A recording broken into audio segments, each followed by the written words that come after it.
dans cette vidéo, dans cette capsule Integralia, dont voilà, je rappelle brièvement le concept, l'idée de départ est de proposer le contenu du site internet www.integralia.be dans un format capsule vidéo, donc dans un format court et dynamique.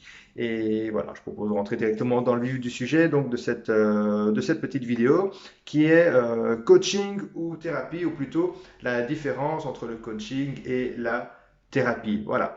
La vidéo est en format court, je ne vais pas m'étendre sur ces deux disciplines, mais c'est vraiment ici pour vous faire sentir un petit peu voilà, la différence fondamentale de ces deux approches. Alors, je démarre par le coaching. L'idée du coaching, en fait, est orienté futur. Voilà, le coaching est orienté futur, c'est-à-dire que le bien-être au présent, parce que évidemment, lorsqu'on vient consulter un professionnel de la santé mentale ou un professionnel de l'accompagnement, c'est par rapport à une situation présente qui est jugée comme insatisfaisante. Et la démarche précisément du coaching vise à discuter avec le sujet, à discuter dans une démarche. La démarche en soi est quand même thérapeutique, je vais y revenir. Donc, c'est-à-dire discuter d'une situation problème, ou situation problème, définition, c'est-à-dire considérée comme une situation problème par le sujet qui vient consulter. Et l'idée de la démarche de coaching est d'envisager, donc de clarifier un objectif et d'envisager un futur, d'un futur qui convient donc au sujet par rapport à la problématique qui est amenée.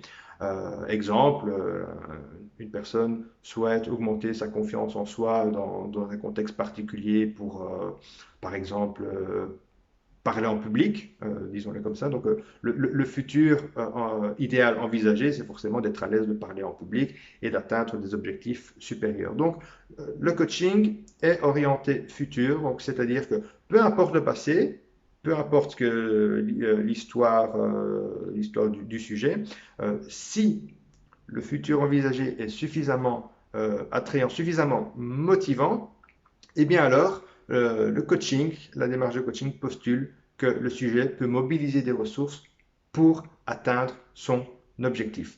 Dans la thérapie, on est un petit peu dans une démarche inverse. Dans une démarche inverse, c'est-à-dire que voilà, le pur psychothérapeute va être orienté passé. Donc, c'est-à-dire que nous sommes tous le fruit de notre histoire, notre présent est le fruit de nos décisions, et nos décisions sont elles-mêmes le fruit de nos perceptions et des choses que nous avons acquises. Et si je vais même un petit peu plus loin, avec certaines choses, notamment des traits de caractère qui sont, on va dire, innés, ou au moins en partie innés. Et donc, la façon dont nous envisageons la vie aujourd'hui est le fruit de notre histoire. Et si nous ne sommes pas, si nous n'avons pas le niveau de satisfaction auquel nous aspirons tous, aujourd'hui, eh bien, c'est pas dans une démarche donc psychothérapeutique ou dans la démarche d'un pur thérapeute, c'est de dire oui, on va retourner au passé, dénouer certains nœuds, et donc du fait que certaines choses, et tout ça en travaillant sur des concepts tels que l'inconscient, et donc certaines choses, on aura dès lors qu'on est débarrassé de certains, ou plutôt d'avoir mis en conscience certaines choses du passé qui avaient besoin de sortir, qui avaient besoin de s'exprimer, alors nous pouvons solliciter des ressources et être bien dans le présent, parce que si on est bien dans le présent, si on est libéré donc de certaines choses liées au passé, pour utiliser des termes un peu plus neutres, alors à ce moment-là, on peut envisager donc un futur. Voilà. Dans la pratique, les choses s'imbriquent l'une dans l'autre. Donc, c'est-à-dire voilà, qu'un thérapeute ou un psychologue qui est pas coach va quand même à un certain moment devoir envisager des choses positives pour pour le futur du, du patient, pour le futur du sujet. Alors qu'un et c'est exactement la même chose pour un coach, c'est-à-dire que dès le moment où rien, ou absolument rien, ou presque rien n'est pris en considération de l'histoire du sujet, voilà, il y a certaines choses qui sont notamment des événements traumatiques qui peuvent ressortir à un certain moment et donc d'empêcher donc le coaching d'évoluer positivement. Voilà en gros les deux approches. À titre personnel, donc, je m'inscris dans une démarche de coaching, forcément, euh, quand je dis forcément par rapport à la façon dont je me présente en tant qu'hypnothérapeute, je suis formé donc à la thérapie brève, et donc voilà, ça me permet